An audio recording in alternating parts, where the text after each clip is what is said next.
গেছে যে চাঁদপুরে এই ধরনের অটো ছিনতাই করে মানে মেরে ফেলার প্রবণতাটা দিয়ে দিলেন নাকি? এই নিউজের ওখানে দিয়ে দিও, এখনই দিয়ে দেন। হ্যাঁ, তাহলে আমরা প্রেস রিলিজটা দিয়ে দিব।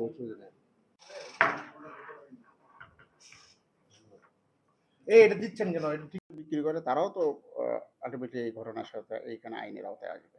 দুজন আরো তার একজন সহযোগীও আছে, যে অটোরিকশা যিনি ক্রয় করেন তার একজন সহযোগীও আছে, সে সহ মোট ৩ জন এই ঘটনার সাথে সম্পৃক্ত। ধন্যবাদ স্যার।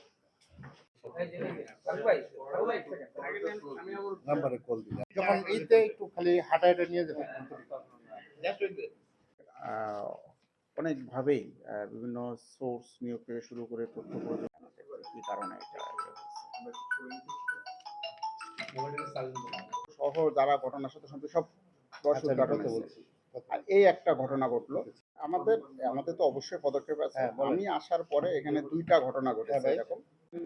অটো বলেন এবং মূল ঘটনা যেখানে মৃত্যুর ঘটনা ঘটে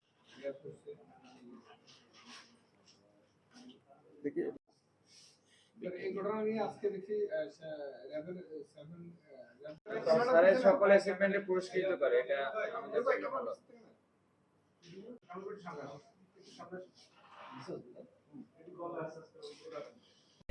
আস্তে আস্তে এটাই কাম এই হেল কিছু দিন যাবা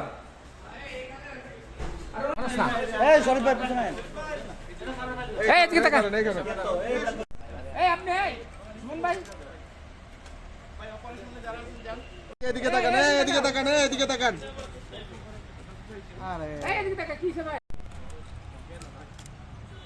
ভাই মাথা মুড় হয়, মাথা মুড়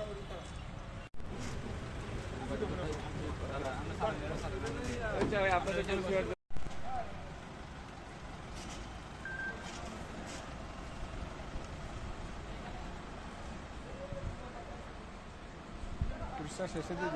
এটা হত্যাকাণ্ডটা মূলত যে যিনি যে আসামি, সে আসামি একজন মাদক সেবী।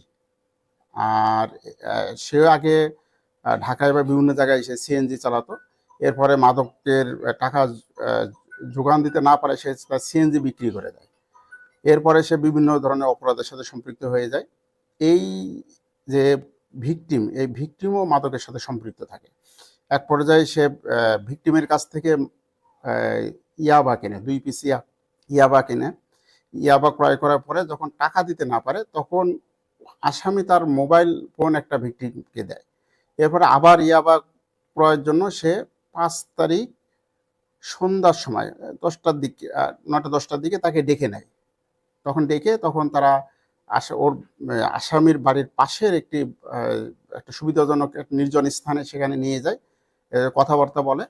যখন ভিকটিম তার কাছ থেকে ইয়াবার টাকা চায় তখন সে বলে আমি আসতেছি, এটা বলে সে তার বাড়ির ভিতরে যায় এবং একটি নাইলনের রশি নিয়ে আসে। এনে তখন থেকে পেছন থেকে তাকে গলায় পেঁচিয়ে হত্যা করার পরে সে একটা বস্তা নিয়ে এসে বস্তা এনে আংশিক বস্তার মধ্যে ঢোকায় এবং ওকে একরকম ধরে বসায় সে খুঁজতে থাকে যে কোথায় ডেড বডিটা ফেলে রাখা যায় নিরাপদে। এক পর্যায়ে সে মনে করে যে না, এটা যদি ঘটনা মূলত মৃত্যুর ঘটনাটা ঘটেছে কুমিল্লার ভিতরে, যে এক পর্যায়ে ওখান থেকে যেহেতু কাছাকাছি চাঁদপুরের ভিতরে ঢুকে এখানে ফেলে রেখে সে ভিকটিমের অটোরিকশা, মোবাইল এবং তার টাকা এগুলো এসে নিয়ে চলে যায়। ভিকটিমের যে অটোরিকশা, সে অটোরিকশা সে একজনের কাছে বিক্রি করে। সে যাদের কাছে বিক্রি করে তারাও তো আলটিমেটলি এই ঘটনার সাথে এইখানে আইনের আওতায় আসবে। দুজন আরো তার একজন সহযোগীও আছে, যে অটোরিকশা যিনি ক্রয় করেন তার একজন সহযোগীও আছে, সে সহ মোট 3 জন এই ঘটনার সাথে সম্পৃক্ত।